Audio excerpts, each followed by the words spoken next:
Y continuamos. Entonces, lo último que habíamos visto fue la documentación necesaria para el estudio de títulos, ¿verdad? Documentación necesaria para el estudio de títulos.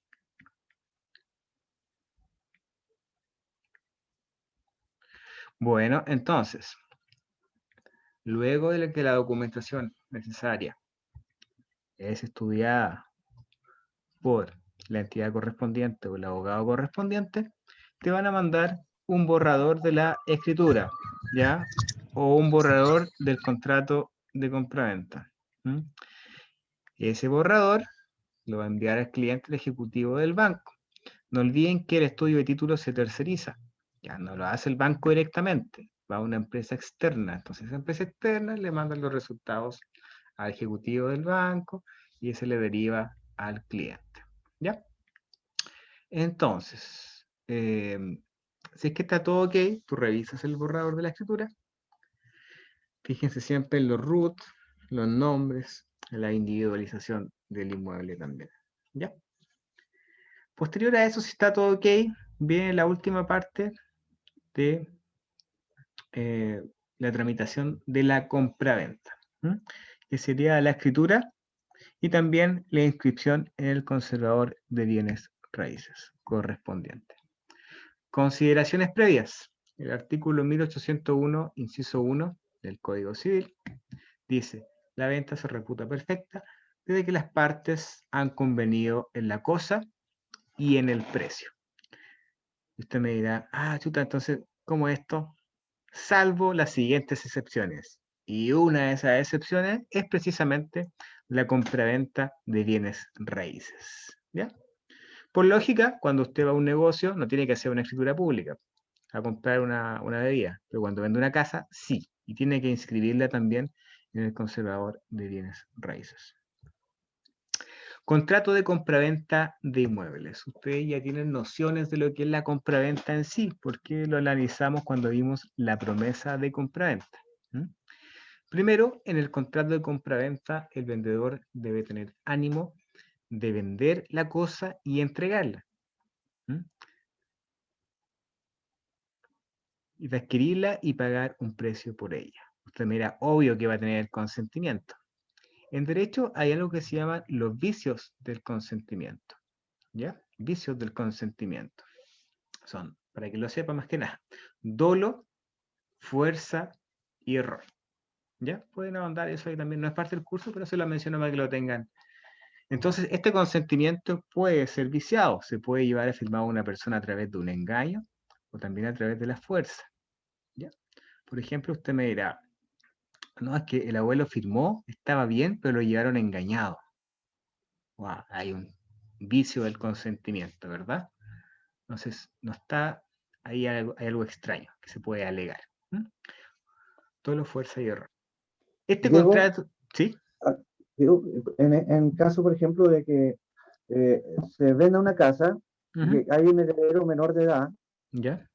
¿qué pasa con esa escritura? ¿Qué pasa con ese menor de edad después cuando ya tiene la edad de ser mayor de edad y quiere y se da cuenta que él no pudo hacer nada con esa herencia que le había quedado?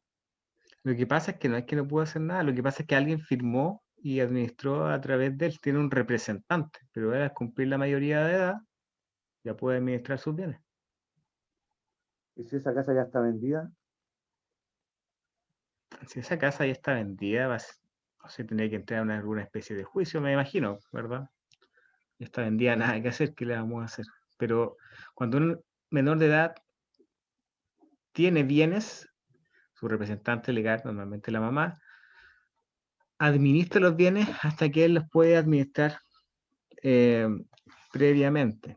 Ya hay algunos casos incluso que algunos representantes legales, para poder enajenar bienes del representado, necesitan incluso una aprobación del juez para enajenar. ¿Ya? Entonces, ahí, si la situación es tan así como me la dice Joaquín, no, es que era un menor de edad y le vendieron la casa, le vendieron todo. Bueno, ahí hay una situación que podría abordar la irregularidad y también la ilegalidad según el caso correspondiente. ¿Ya? entonces ahí uno va al conservador a averiguar. ¿Cómo Es está la que, escritura ahí? claro, ¿Quién, pero no la quién escritura última, la escritura anterior, para ver quién firmó como representante de este, ¿verdad? Perfecto. En qué condiciones correspondientes también lo hizo. Habría que analizar hartos factores ahí, pero podría también existir algo extraño. Ahora, en todos los cursos la gente me pone ejemplos, pero si no veo papeles o claramente qué sucedió, me cuesta como ver esta es la solución, ¿ya? Claro. Pero para que tengan más o menos ahí la idea Sí, general sí, de sí. qué podría suceder. Ok. Este contrato es solemne, es decir, se perfecciona con el cumplimiento de la solemnidad. Nace de la vía del derecho cuando se cumple la formalidad y que exige la ley, en este caso, el otorgar el contrato por escritura pública. El contrato, al celebrarse por medio de una escritura pública, debe ser firmado ante un notario público, el que archivará o protocolizará el contrato en un registro denominado protocolo, que según lo mencionamos era un libro, básicamente, un registro denominado protocolo. Se entregarán copias debidamente autorizadas del contrato para efectuar las inscripciones en el conservador de bienes raíces y contar con un antecedente o prueba de la venta. Usted me dirá, ya, ¿y ahora qué hago? Bueno, esa hojita, usted el original lo tiene que ir a inscribir al conservador. ¿Ya? Con las copias autorizadas deben concurrir al conservador de bienes raíces con el objeto de inscribir el título, es decir, inscribir el contrato de compraventa del bien raíz otorgado por escritura pública. La inscripción de la escritura pública en el conservador de bienes raíces es el modo a través del cual se adquiere el dominio del inmueble. De manera que si no se realiza, la persona que celebró el contrato de compraventa ante notario no se hace dueña del bien. Entonces, esta transferencia constaría de dos partes, del título y la inscripción en el conservador de bienes raíces. Los conservadores de bienes raíces son ministros de fe encargados de los registros conservatorios de bienes raíces cuyo objetivo principal es, primero, mantener la historia de la propiedad del inmueble y segundo, otorgar una completa publicidad a los gravámenes que pueden afectar a los bienes raíces. Entonces están ahí para publicitar, ¿verdad?, los gravámenes y las condiciones de los inmuebles. Trámites presenciales en el conservador de bienes raíces. Para el trámite en oficina necesitas llevar la siguiente información. Copia autorizada de la escritura de compraventa, el original. Ya tienes que llevar ahí el original. Eso es lo que te pasaron en el notario, la copia original, la llevas. Este formulario te lo pasan. Ya no es que tienes que hacerlo tú, está listo. Certificado de deuda de contribuciones al día. Si es que se pagan contribuciones. Constancia de pago de la última cuota de contribuciones. Certificado de avalúo fiscal en caso de que la propiedad esté exenta de pago de contribuciones. ¿Ya? Entonces, con esas tres cosas, vas al conservador de bienes raíces. ¿Cuál es el costo del trámite? El costo asociado a la inscripción de una compraventa simple es del 0,2 de su precio, 0,2% de su precio, con un tope a pagar de 265.200 pesos, más 2.600 por copia. Yo creo que esto varía un poquito sociológicamente, pero más o menos eso. ¿Dónde sacan esta información? La pueden sacar de ahí, de Chile Atiende. ¿Ya? Ahí te va a salir más o menos el proceso para la inscripción. Entonces, en el contrato de compraventa tenemos ciertos elementos, según el artículo 1801 del Código Civil. Primero, el consentimiento, una cosa y un precio. ¿Ya? Entonces tiene que haber un consentimiento sin vicios, tiene que haber claridad sobre la cosa y no error, y también no puede haber error respecto al precio. Esos tres elementos entonces conforman la compraventa. Consentimiento, una cosa y un precio. ¿Ya? Son los elementos constitutivos. Ahora, ya vamos todo bien, todo ok. ¿Qué debo hacer si el notario se equivoca? ¿Ya? Si te hizo algo mal. Las escrituras públicas contienen declaraciones de las partes y otras que corresponden al notario, como la fecha, el número de repertorio, el nombre de los comparecientes, ya que le corresponde cotejarlos con la cédula de identidad y el número de esta. ¿Ya? Entonces el notario sí se puede equivocar. La pregunta es, ¿cómo se resuelve el tema de los errores que pueden provenir de la confección de la escritura y que no necesariamente son responsabilidad de los comparecientes? ¿Corresponde a los otorgantes extender una escritura rectificatoria complementaria? ¿Ah? ¿Tendrían que ser entonces otra escritura para corregir la anterior? Estimo que en estos casos no procede que los otorgantes deban concurrir a suscribir una escritura pública que repare el error o remedie la omisión en que se puede haber incurrido en declaraciones que son propias del notario. No obstante que no hay norma legal que nos indique la manera de proceder, este tipo de problemas se puede solucionar mediante la certificación del notario al margen de la matriz.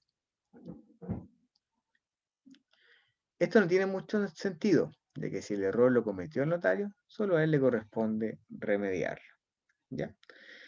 Cuando hablamos de certificación al margen de la matriz, es literal. Está la hoja y al margen se corrige. ¿Ya? Es literal, una hoja en blanco, papel, y al margen se corrige. ¿Ya? No hay más vuelta que eso.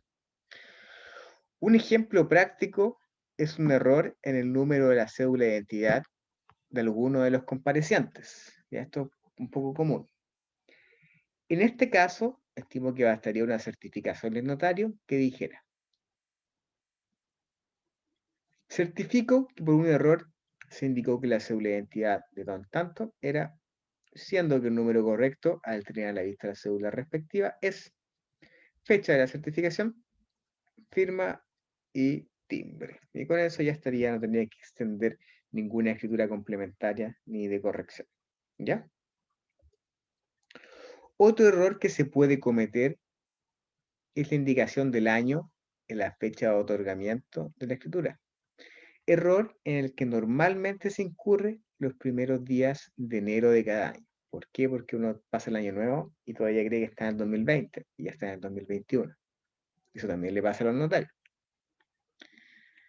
Este caso constituye un error del notario que en mi concepto se puede remediar de la misma manera que se ha indicado precedentemente, al margen. También es necesario consignar que ciertos errores en los que se puede incurrir pueden ser subsanados mediante una minuta suscrita por las partes y presentada ante el conservador que debe practicar la inscripción. Entonces, hay errores simples como estos que sí se pueden corregir. Cuando son errores del notario, los corrige con una nota al margen. Cuando son errores de las partes que quieren subsanar, muchas veces bastaría con una minuta de común acuerdo y concurren entonces ahí a corregir esto. Bueno, esto nada más leerlo, es súper legal. Entonces, para solucionar el problema enunciado se extienden escrituras aclaratorias, rectificatorias o complementarias. ¿Ya? Por ejemplo, si no están bien descritos los deslindes o no queda bien individualizado el inmueble, o hay otro tipo de cosa que necesita ser explicada o aclarada o rectificada, se pueden extender también escrituras. Y hay diferentes tipos dependiendo de la finalidad. Por ejemplo, las escrituras aclaratorias, como su denominación lo indica, se extienden para despejar dudas que se puedan presentar al determinar el sentido y alcance de una determinada estipulación contractual.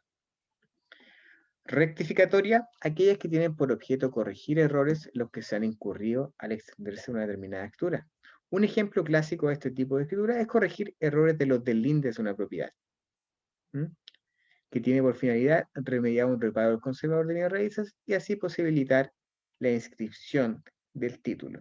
Tengan claro que cuando ustedes van a inscribir en el conservador de bienes raíces, este toma los papeles y vuelve a hacer un chequeo de todo. ¿Ya? Por eso se demora un mes incluso a veces, en revisar todo y en inscribir.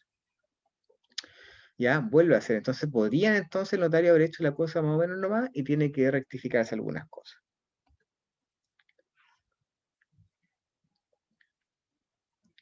Hay también escrituras que complementan una determinada estipulación contractual de manera de corregir omisiones en las que se han incurrido al extenderse la escritura pública.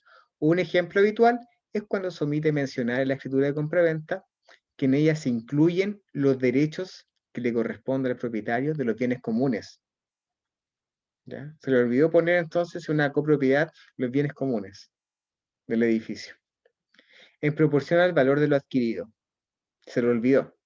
Entonces ahí incorporas una complementaria. Escritura ratificatoria.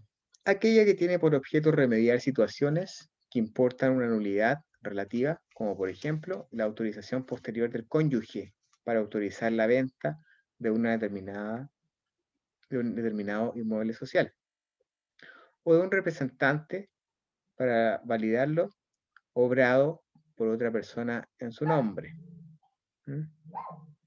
Cuando un mandante necesita una aprobación de la persona que le dio esos poderes, ratificatoria. Cuando se faltaba la aprobación de uno de los cónyuges, ratificatoria. Hay que tener presente que el vicio que conlleva la nulidad absoluta no puede ser ratificado ni validado de manera alguna, salvo en transcursos del plazo de prescripción. Cuando hablamos de nulidad absoluta o relativa, bueno, esto admite mucha profundidad y es súper analizable, pero cuando hablamos de nulidad absoluta es cuando ya la cuestión no tiene, no se puede corregir o subsanar. ¿Ya? Cuando es relativa, sí se podría subsanar de alguna forma. A grandes rasgos eso es. Les voy a mandar igual una punta. Escritura de aceptación. Es aquella clase de escritura que se encuentra en algunas ocasiones vinculada a otra escritura pública. Por ejemplo, podemos mencionar el caso de la aceptación en el caso de la estipulación a favor de un tercero o de una aceptación de un mandato o del cargo de árbitro. Volviendo con la nulidad, por ejemplo, si celebra un contrato un niño de 5 años, directamente. Nulidad absoluta, no se podría subsanar ese tipo de cosas. ¿Ya? ¿Qué se debe hacer para extender este tipo de escrituras? Para extender las escrituras aclaratorias, rectificatorias o complementarias, siempre será absolutamente necesaria la concurrencia de las partes que suscribieron el documento primitivo. Entonces, tienen que ir ambas partes, no puede ir una, oye, rectifícame esto, aclárame esto, no, tienen que ir ambas. Por lo anterior, siempre es aconsejable que la escritura pública, cuando ello sea conveniente, se incorpore una cláusula que faculte a una persona para extender las escrituras aclaratorias, rectificatorias y complementarias que sean necesarias, acotándose dicha facultad a lo que las partes comparecientes estimen adecuado y prudente. Podría entonces incorporarse una cláusula que faculte a una persona para entregar estas escrituras complementarias o rectificatorias. Los reparos más usuales que requieren rectificación son aclarar cláusulas de venta, acompañar certificado del número del inmueble, cesión de derechos sin haber realizado posesión efectiva, deslindes mal citados, error en la cita de inscripción anteriores.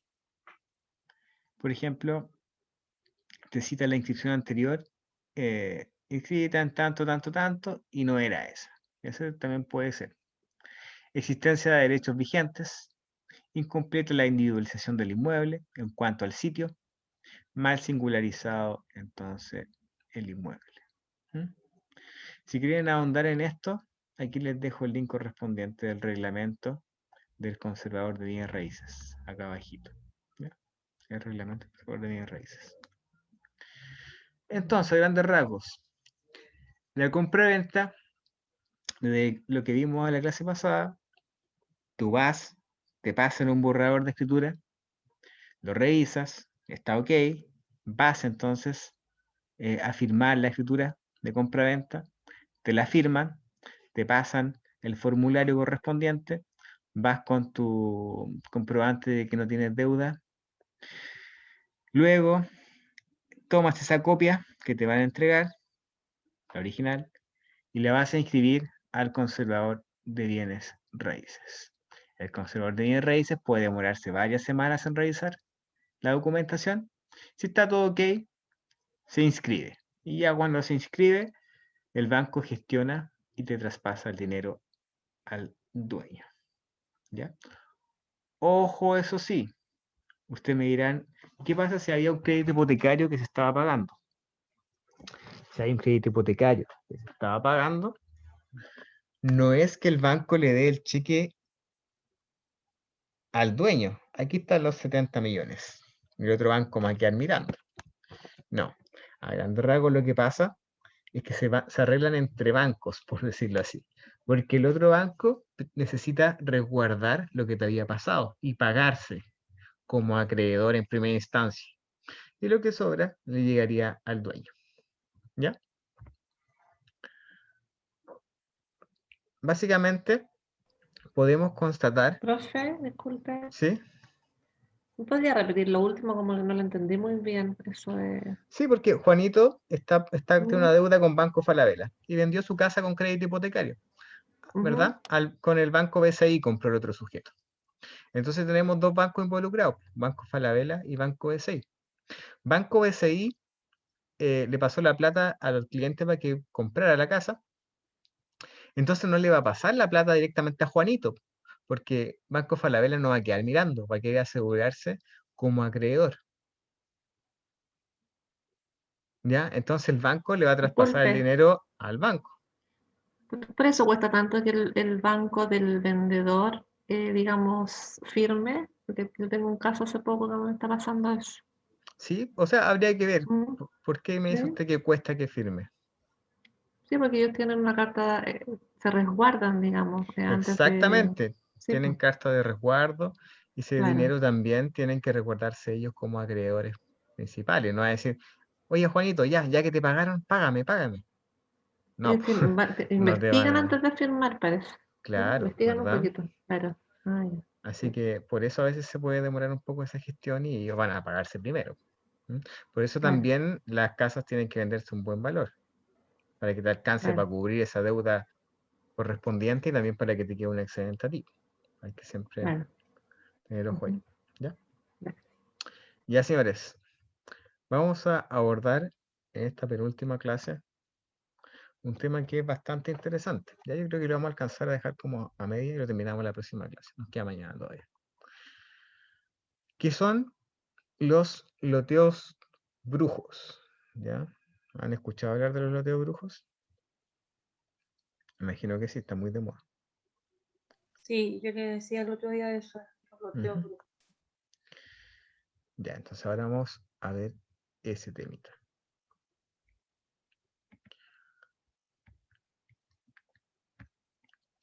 Bueno, cuando hablamos de loteos irregulares, se utiliza como sinónimo loteos brujos también, ¿ya? Y les pongo acá en el PowerPoint cuando lo barato cuesta caro, ¿ya? Cuando lo barato cuesta caro. ¿Por qué les pongo esto? Porque claro, muchas veces la gente se tienta en el sentido que dice, oh, están vendiendo una parcela en 7 palos, en 7 millones, ya comprémosla, ¿ya? Y cae, po, cae ahí, compra tierra en 7 palos, con 7 palos más para una casa. Por eso cuando lo barato cuesta caro, ¿verdad? A todos nos ha tocado de repente estar viendo internet y nos sale una parcelita barata en el sur. Caso frecuente. Francisca Barrientos compró con los ahorros de su vida un terreno en el sector del Principal, en Pirque. El negocio parecía muy bueno, un sitio de 500 metros cuadrados en una supuesta comunidad privada, que según el vendedor, pronto tendría urbanización completa cuando sacaran el rol de la propiedad en bienes nacionales. Después de casi 2 años, pudo comenzar a construir, pero al pedir un empalme de luz a la empresa eléctrica CGE, comenzó su calvario, como lo cuenta ella. La empresa le pidió documentación de la municipalidad, donde se descubrió que los 14 millones de pesos que pagó por la cesión de derechos no le permite construir ni menos tener empalme eléctrico y otros servicios. Entonces las empresas de luz no van a ir a instalarte un medidor si no tienes el dominio del inmueble. Hay excepciones, pero si no tienes el dominio del inmueble, no. Tampoco se van a construir veredas ni caminos en un loteo brujo, por ejemplo. Tampoco alcantarillados. Y luz eléctrica quizás tampoco. Agua potable, ¿para qué decir? Muchas veces tampoco tiene.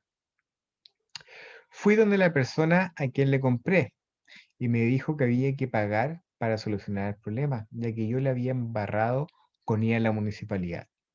Le entregué casi 1.000.000 de pesos más para que solucionara el problema con bienes nacionales, pero descubrí que ellos ahora no entregan el rol de una propiedad, si la persona no ha vivido en el lugar más de 5 años, que el loteo no, donde estoy es un loteo brujo, y fui estafada, afirma Barrientos. ¿Por qué? Después de 2 años, recién comienza a darse cuenta de que el supuesto gran negocio era en realidad una estafa. Compraron lo que se conoce como cesión de derechos, una subdivisión irregular de un terreno en zona rural que no cuenta con los permisos correspondientes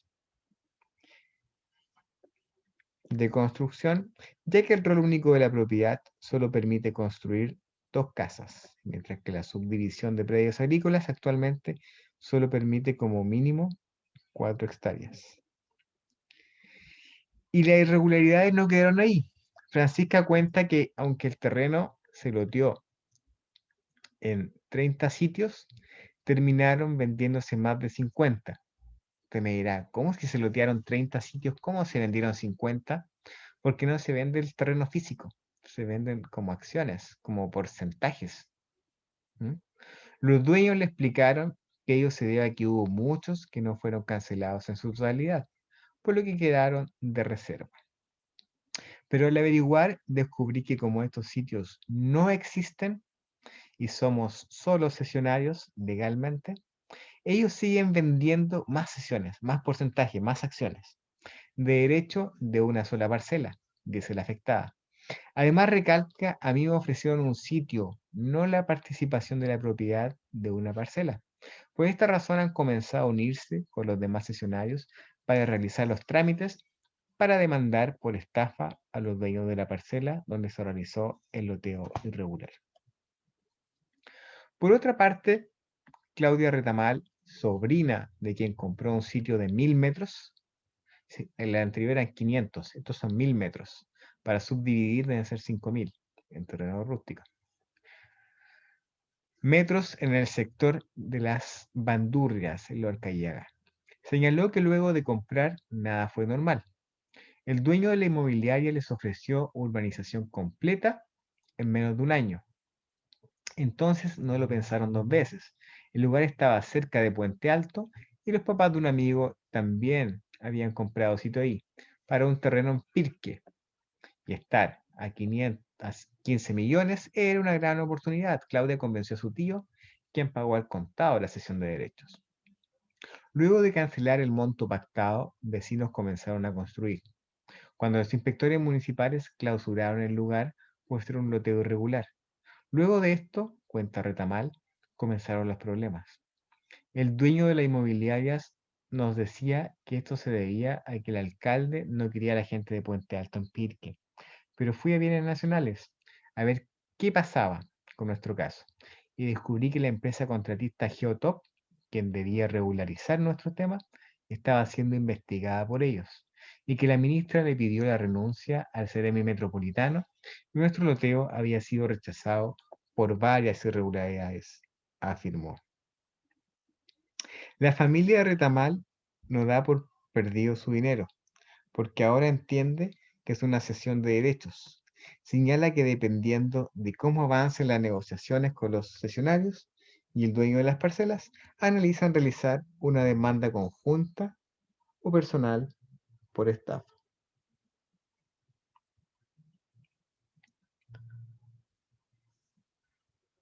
Partamos de la base que por regla general un terreno tendrá solo un dueño, ¿ya? Por regla general.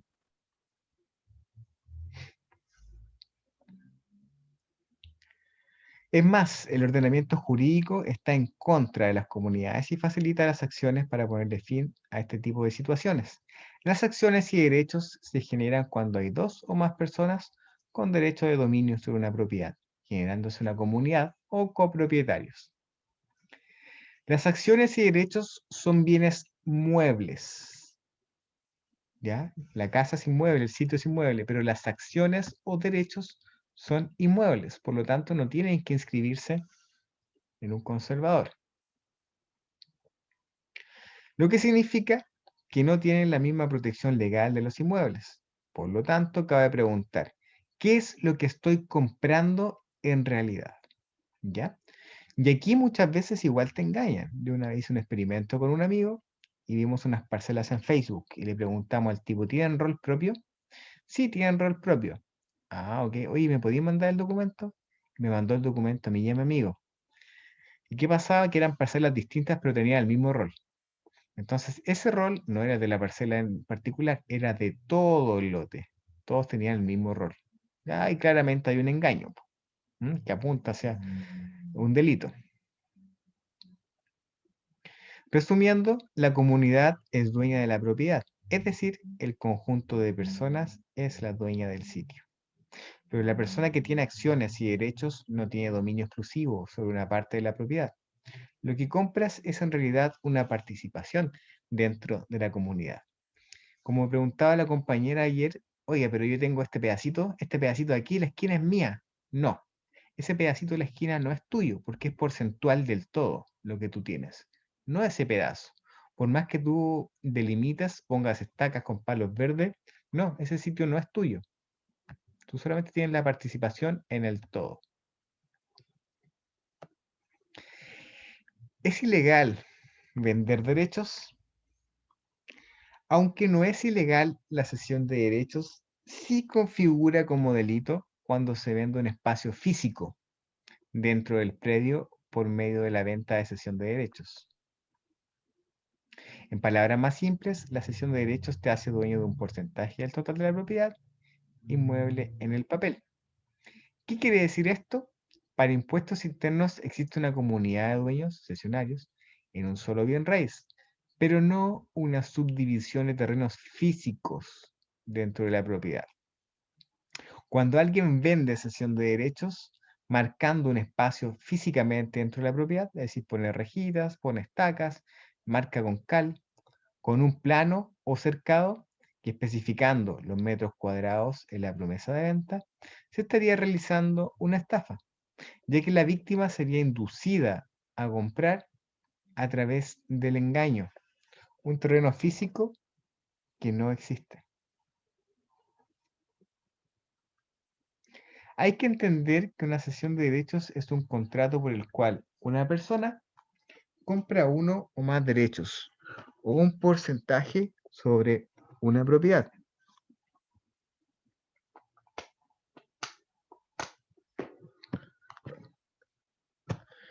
El cual no está asociado a una porción física determinada del terreno. Y según el artículo 138 de la Ley General de Urbanismo y Construcción, no se pueden construir más de 2 casas en un solo rol de propiedad en la zona rural. La ley obliga a las municipalidades a fiscalizar estos loteos irregulares, donde se construyen varias casas en un solo predio, dando orden de clausura al terreno y arriesgando la demolición de las construcciones. ¿Ya? Hay casos que se demuelen, se echan abajo. Yo he conocido casos de inmuebles que empiezan con 6 habitaciones en el segundo piso y la municipalidad le dice, oye, sácame eso ahí, ya para de meter a haitianos, esto está irregular ahí, sácamelo. Ya, y lo han tenido que destruir o sacar. ¿Mm? ¿Qué ocurre con los caminos o servidumbres de tránsito? Cosas que también vimos en el curso. Una situación poco común ocurre cuando entre los coherederos acuerdan una división de hecho en la ocupación del terreno. ¿Ya?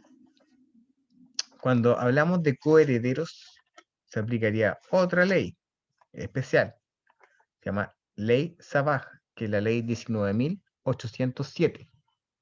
¿Ya? No hay que confundir tampoco con los loteos brujos, ese es otro tema. Al no haber una subdivisión propiamente tal, no hay sitio determinado, lo que trae como consecuencia que no se puede hacer efectivo el derecho a servidumbre de tránsito. La solución sigue la misma lógica que siguen todas las situaciones de acciones y derechos constituidos y ahora acuerdo con todas las partes o comuneros. Entonces, ¿constituye un delito? Sí. La Ley General de Urbanismo y Construcción, en su artículo 138, sanciona a todo aquel que realice actos o contratos que tengan por finalidad transferir el dominio con el objeto de crear nuevas poblaciones o comunidades en contravención a las normas urbanísticas. ¿Cuáles serían las normas urbanísticas establecidas? Que no puedes subdividir en sitios menores en predios rústicos a 5.000 metros cuadrados ni construir más de 2 casas en un sitio con un solo rol. ¿Ya? Entonces no te deja la ley. Las penas van desde 3 años de un día hasta los 10 años de presidio efectivo. Por ley, las municipalidades, las intendencias, las gobernaciones, MINBU regional y Servio regional están obligados a denunciar este delito. Si ustedes se meten en algunas páginas de estas mencionadas, va a salir como un link, una pestañita de denuncia. Denuncia el loteo irregular. Te va a salir ahí. En bienes nacionales, por ejemplo, sale. Artículo 139, Ley General de Urbanismo y Construcciones. Además, cualquier funcionario público que cuente con información respecto de un delito tiene la obligación de denunciar a la autoridad competente. ¿Qué pasa? Si bien a veces hay loteo de brujos, las municipalidades no tienen el personal, o en la comuna no hay tantos carabineros como para ir y echarte abajo los inmuebles, ¿ya? Pero correspondería.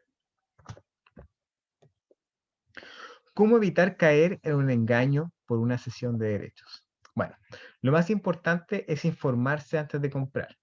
Para ello debo solicitar al comprador todos los antecedentes del terreno. Primero, fijarme en los metros cuadrados del terreno, ya que deben ser al menos 5.000 metros cuadrados.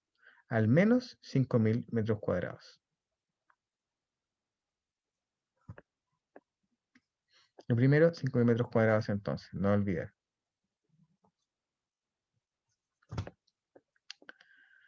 Solicite siempre la aclaración de lo que está comprando. Si es un porcentaje del terreno, cesión o venta de derechos, o realmente un predio independiente. Ya que aquí hay relevancia jurídica, si se configura o no el delito. ¿Ya? Porque vender derechos en sí, si te lo explican bien, no configuraría por sí un delito.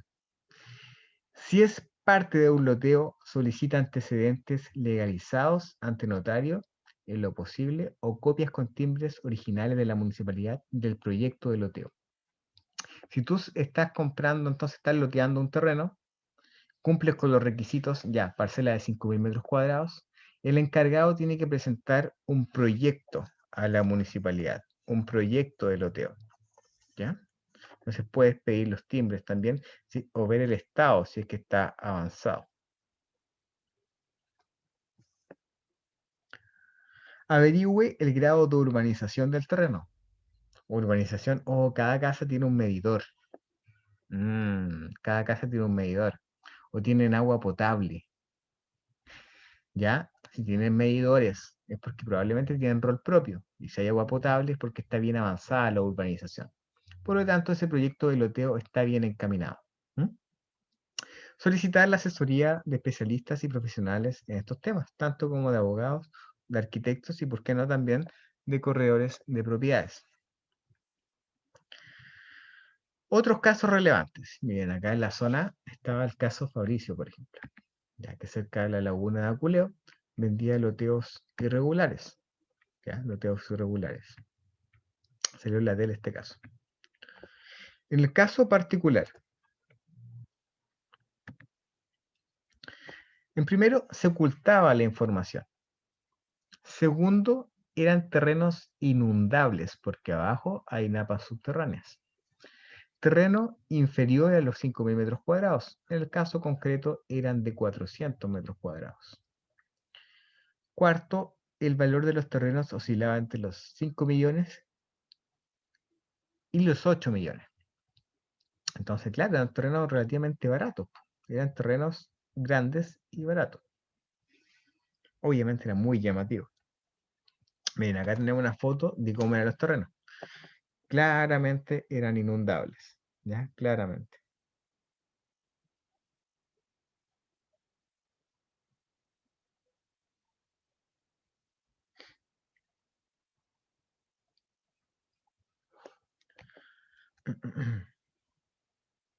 Hay loteos brujos también en la quinta región. Afloran mucho.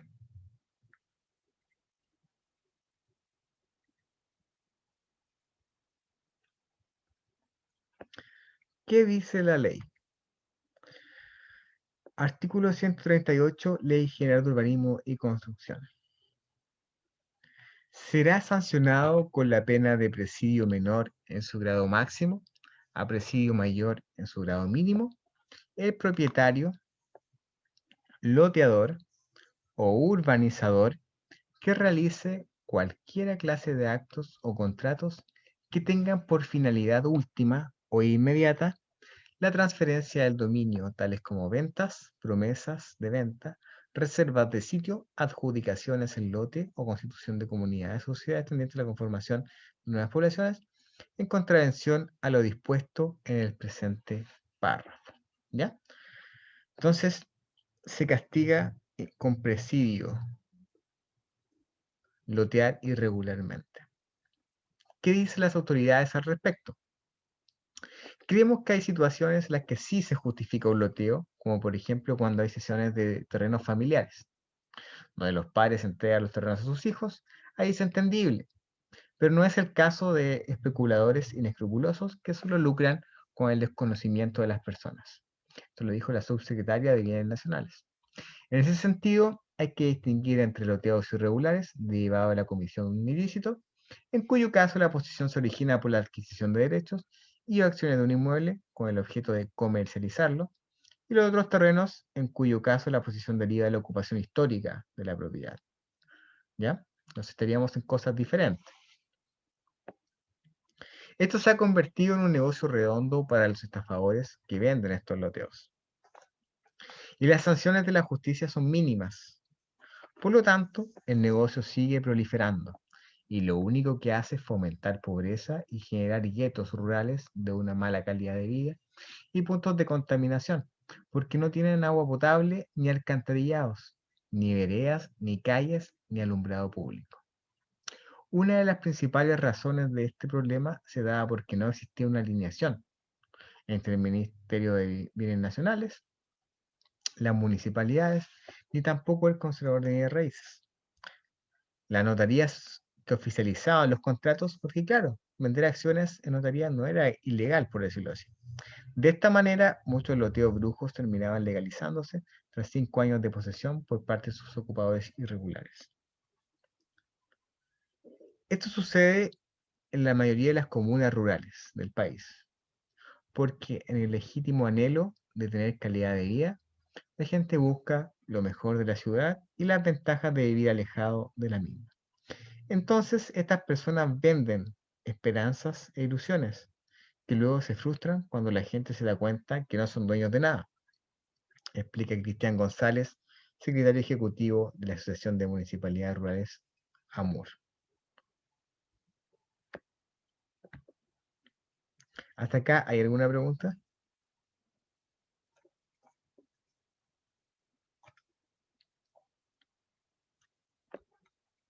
Andrea, dígame. Profe, Andrea, ¿Perdón? ¿Qué me está hablando ahí? ¿Jacqueline? sí, lo que pasa que a mí este tema de los loteos... Voy yo, Maura. Ah, háblame.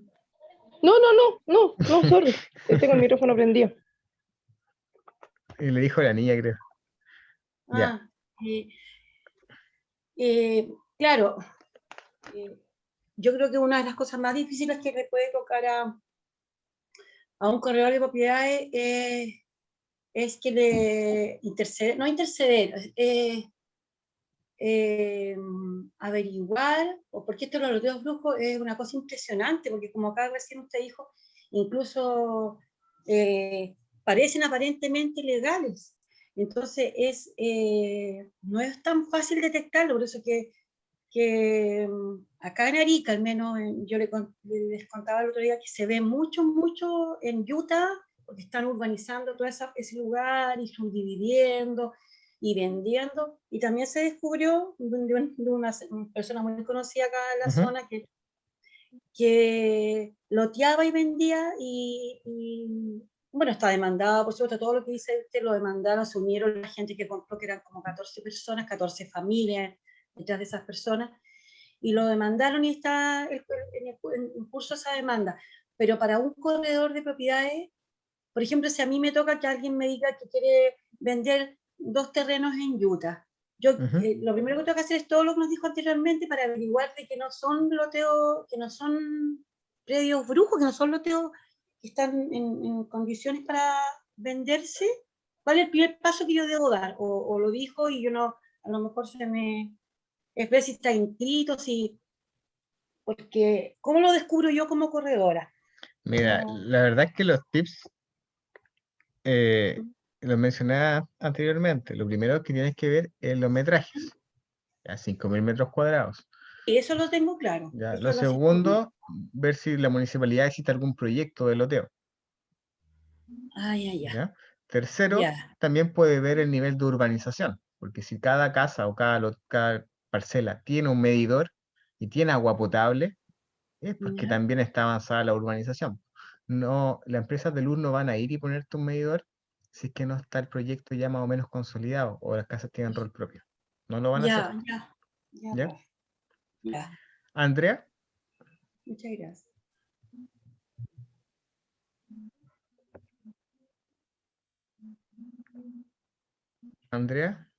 Joaquín.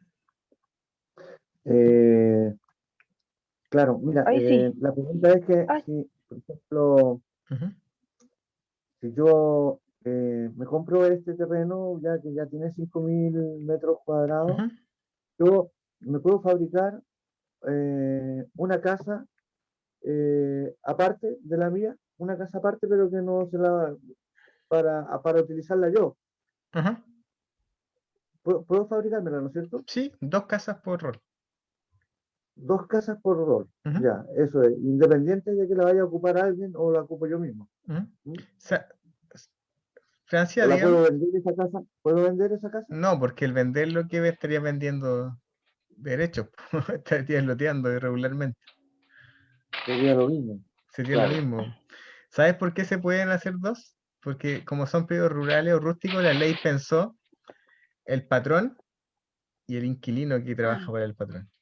Ya. Ah, son leyes antiguas. Claro.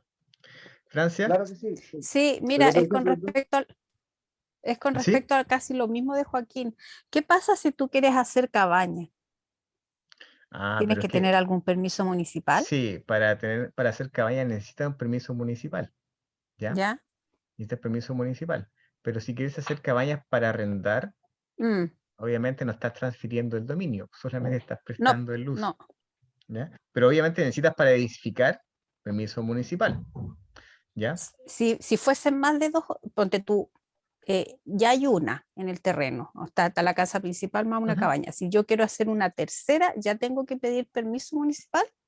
Sí, pero ahí no estamos, a ver, ahí lo que tú estás haciendo tenés que pedir más por el tema de la patente, me imagino yo, ¿ya? Mm, Porque ya sería como comercial, no habitacional, ¿ya? Esas ya, cabañas son para habitarlas temporalmente. sí, sí, pues. Ujú. O sea, sí o sí hay que pedir el permiso municipal. Claro, ahí sí necesitas edificar las cabañas. De hecho, toda construcción que tú hagas en un sitio debería tener la aprobación de la municipalidad. Ya, Debería estar regularizado todo, ujú, ¿ya? ya, ok. Profe, Porque te van a pedir, por profe, ejemplo, el tema de los desagües Sí, servidas, donde se claro. van a ir, alcantarillado, la instalación Acá, eléctrica. Todo eso tiene que estar ya. regularizado. Andrea, Era más o menos lo mismo que estaban hablando los compañeros. ujú, Eh, acá en Valparaíso hay muchos loteos irregulares. De hecho, Sí. saqué un pantallazo recién que sale inscrito en conservador de bienes raíces Válica, terreno Laguna Verde, 5 millones de pesos, y son terrenos de 500, 400 metros, o en Limache y Olmué también. Sí, Se están Laguna vendiendo Verde sobre mucho. todo. Laguna Sí, Verde Laguna Verde con está plagado. mucho, mucho, Se mucho. puso muy flight. Sí. Demasiado flight, no hay ni playa ya. Entonces, es más como un tema personal. Yo estoy Ujú, viendo la opción de poder comprarme un terreno. ujú, Empecé viendo estos terrenos que ahora me interiorizo más y me doy cuenta que son loteos brujos, en ujú, donde te ofrecían igual la sesión de derecho y la inscripción en el conservador de bienes raíces, pero y lo ofrecen. ujú. Y hay otra opción que, por ejemplo, hay gente que te vende parcelas, 5.000 metros en tierra seca, unas parcelas de 5.000 metros por 7 millones de pesos. Y uno le pregunta a la persona, hablé con la persona porque la había bajado de valor, las tenía 8, las bajó a 7, le consultaba por el tema de luz y agua. Entonces me decía, no, me decía, el agua es por napa, hay que hacer pozos profundos y el tema de luz se va a regularizar en el 2024 más o menos.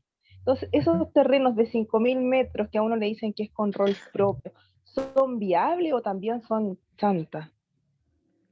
Mira, probablemente Como, si no cumplen con el metraje mínimo de 5.000 metros cuadrados, y aprovecho también de contestar a la compañera que escribió ahí, son 5.000 metros cuadrados. Mm, Hay excepciones, pero muy puntuales. No pueden subdividirse predios rústicos inferior a eso. No se puede, ¿ya? No se puede, no hay forma. ¿Ya? 5.000 metros cuadrados, ni 4.500, no, son 5.000 metros no sé, cuadrados. esto los venden, profe, de 5.000 metros, los venden y te dicen que es Claro, con rol propio, pero hay están que sin agua diferenciar. y sin luz. Sí, hay que diferenciar porque hay también un paso intermedio, que es cuando te venden los 5.000 metros cuadrados, pero aún no se presenta el proyecto de loteo en la municipalidad. O sea, ¿Ya? profe, ¿Sí? Ahí lo que no podría estar conviene una... entonces, si uno quiere comprarse un terreno, lo que conviene al tiro ir a la municipalidad a ver qué Sí, es lo loteos tiene mejor. disponible. Sí. Porque ¿qué pasa, por ejemplo, si hay un loteo y tú me dices 5.000 metros cuadrados y Yo salí, no era. no se ha presentado el proyecto, por ejemplo? ¿Por qué? Porque quizás son terrenos indígenas. Los terrenos indígenas no pueden llegar y venderse. Entonces probablemente te van a rechazar un proyecto de loteo de así. Así que como dice Joaquín, por ejemplo, lo más seguro es ir a la municipalidad, salir un proyecto de loteo más o menos avanzado ahí. Ya que tampoco es que la MUNI se Eh, demora mucho. Profe, para terminar. Entonces, lo que uno tiene que buscar, en teoría, para comprar un terreno que sea como efectivamente como viable Ujú. para poder habitarlo, es que esté como la luz y el agua, o que ya esté Mira, formado si un quieres ir condominio. si quieres ir al meollo del asunto, que tenga rol Ujú. propio. ¿Ya? Que tenga rol propio. Mira, tus 5.000 metros cuadrados tienen rol propio. Y usted, vecino, también tengo rol propio. Muéstramelo. Ah, son diferentes. Es lo mejor. ¿Ya? Partamos de ahí, de la base. Ya, porque Ujú. hay mucha diferencia de valor. Por ejemplo, en el sur están Sí. entre 7 y 8, y acá en Villa Alemana, que están haciendo uno que es como Ujú. tipo condominio, que te ofrecen conserjería, están de 17 millones hacia arriba, pero Claro, tampoco te ofrecen pero luz ni agua. sí, suponte en el sur, por ejemplo, que bueno, corre el riesgo de que sean terreno indígena, pero también son baratos porque son poco accesibles. O sea, en la foto se ve lindo, pero como cresta llega ahí allá. Entonces, por eso Sí, sí, también a dicen veces son que baratos. es como a 10 kilómetros de la ciudad porque te tienen el camino, pero se ve súper alejado en realidad de la ciudad. Sí, pues, por eso también te No, baja no tengo idea el- dónde queda tierra seca y por el nombre dudo que tenga agua. Oye, pero aquí en Concón, perdona, acá en Concón están vendiendo parcelas en una cantera. Claro. Sí, y Ujú. están En una vendiendo ahí de cantera no hay 800 agua, no hay metros. nada, pura piedra. Tienen que ver el Están estado del suelo vendiendo, también, pues hay terreno no, inundable. hay que ver Eso también mucho se loteo tiene que brujo ver. en todo Concón. Ujú. Sí, Qué es terrible. difícil. Yo me quiero hacer de un terreno, pero me da mucho miedo. Sí, es complicado. La verdad es que da susto el tema de los terrenos. Medio complicado. ¿Alguien más por ahí? Joaquín, tiene el micrófono desactivado. Nunca encuentro la Ah, manita. profe, ¿Sí? en la municipalidad a veces hay ofertas de terrenos menores a 5.000, loteos así menores a 5.000 metros cuadrados. No, yo no lo he Gran visto. proyectos así menores. No, lo que pasa de repente también, no. ¿Hay terrenos menores a 5.000 metros cuadrados? Sí, lo hay. pero no en áreas rústicas. Tengan entendido que estamos hablando de predios rurales, rústicos. Porque en zona urbana, obviamente, puede subdividir más chicos. ¿Ya? Puede subdividir Ah, más ya, chicos. y que esté en municipalidad siga haciendo ese proyecto, Sí, ¿no? tú puedes lotear en zona urbana, terrenos de 300. Dependiendo de la comuna, puedes lotear incluso más chicos. ¿Por qué les digo dependiendo de la comuna? Porque las comunas más pobladas, como ejemplo Maipú, te permite lotear de sitios más pequeños. Pero hasta el momento estamos hablando de predios rústicos, rurales. Pero en lo urbano, ¿es nada más que la municipalidad puede hacer eso o algún independiente puede hacerlo? No, si puede hacerlo una persona independiente. Tiene que presentar el proyecto también en la municipalidad de loteo. Proyecto de Ah, los ya entendí. Ujú. La compañera que habla ahí, ¿sí? Mi nombre es María Villalón y yo el otro día le hice la pregunta del loteo brujo. Ujú. Usted, escuché todo, pero antes se me descargó el celular como por 10 minutos. Ujú. Si un dueño tiene una parcela de 5.000 y la vende en terrenos de 500.000 pesos, va de 500 metros cuadrados, con un valor aproximado de 7 millones, yo tengo Ya. que ir a la municipalidad y preguntar si tiene proyecto de loteo. Lo más probable es que no, pues, porque ¿cuánto es el metraje mínimo? A mí me lo ofrecieron de 500 metros. Ya, pero yo también le puedo ofrecer, le vendo un pedazo de acá a 100, pero no. ¿Cuál es el metraje mínimo de un predio rústico? Lo hemos repetido 5.000 hartas veces. metros. Son 5.000 metros 5.000 cuadrados, metros pero cuadrados. si el dueño hace puros terrenos chicos con esos 5.000 metros cuadrados, él está facultado en la municipalidad. Yo voy a preguntar si efectivamente el dueño puede vender. No, lo que está vendiendo son derechos. Ilegal. Es ¿Eso ilegal. sería Derecho. como un loteo brujo, profe? Claro, eso sería un loteo brujo. Eso es precisamente un loteo brujo. ¿Ya? Lo que Pero igual pasa en la esto pertenece práctica, a, lo que pasa en la práctica es que, claro, la gente, te vendo 500 metros cuadrados, ya te lo compro, y armo mi casa. claro, tener un terreno en la Claro, playa a 10 sí, minutos de la playa en auto, fantástico. sí, y armo mi casa, ¿verdad? Pero después te la pueden Claro. echar abajo y vas a estar viviendo ahí con el riesgo. Y después vaya a salir en la Por tele, eso yo me le vendieron pregunto. loteos. Sí, es complicado, tenga cuidado ahí. Sí, pero esto pertenece a Valparaíso. Voy a la ¿Ya? Universidad de Valparaíso y pregunto por ese proyecto si tiene proyecto de loteo para vender. Eso es lo más seguro. Sí, es lo más seguro. Identifique también si es predio rústico o quizás urbano. Y quizás sí puede subir de 500 porque es urbano. Tiene hartas cosas hay que preguntar de la municipalidad, pero vaya directo ahí. Sí. Por eso yo el otro día me atreví a preguntarle. Ahora, ¿quién hace los terrenos, el estudio de los terrenos? ¿Qué especialista qué profesional yo le puedo decir, por favor, vaya a verme cuánto me cobra por ir a ver el terreno del terreno que me compré en la playa? Sí. Pero para ver el piso, medirlo, levantarle las medidas o para que haga un No, análisis de no, todo. no, no, que no sea terreno inundable. Podría Un ser topógrafo. un arquitecto, un topógrafo, ¿verdad? Ya, Ujú. ya, profesor, muchas gracias. No hay nada. ¿Francia? Diego, disculpe, usted leyó lo de la compañera aquí, lo que puso Viviana Contreras, que no tiene audio. Sí, sí lo leí. Y lo otro, si la municipalidad te ofrece regularizar los terrenos inferiores a 5.000 metros después de 5 años, ¿es eso legítimo? Pregunta también Viviana, la compañera. Mira, lo que pasa es que tú puedes adquirir un predio por algo que se llama prescripción. Ya, prescripción ¿Ya? adquisitiva. Pero ¿qué pasa? Que no te están pescando mucho con eso. ¿Ya? Y en bienes nacionales tú también puedes regularizar en algunas situaciones. Pero esto se presentaba porque vamos a comprar un terreno baratito, después de 5 años, ya es mío, ya es mío. Entonces se configuraba ahí una alianza entre el loteador y la persona que compraba, pues, ¿verdad? Entonces están diciendo así como, ya, hasta ahí nomás, no más. ¿Ya? ¿Francia? No, quedó levantada adelante. Ya. Ya, señores, vamos a quedar hasta Ya, acá. profe. Vamos a terminar el tema del loteo brujo en la próxima clase y vamos a ver también otra materia correspondiente, ¿ya? La persona que me dé la prueba, que me hable por WhatsApp para enviarle un link de Zoom, ¿ya? Ya, señores, cuídense, descansen. Ya, hasta Chau, Chao. chau. mañana. Ya, Descanse, chao, profe. chao. Gracias por todo. Chao, chicos, compañeros. Chao, Chao. profe. Chao, Buenas querido. noches. Chao, chao, Buen- chao. Chao. Chao, buenas noches a todos. A todos, a todos.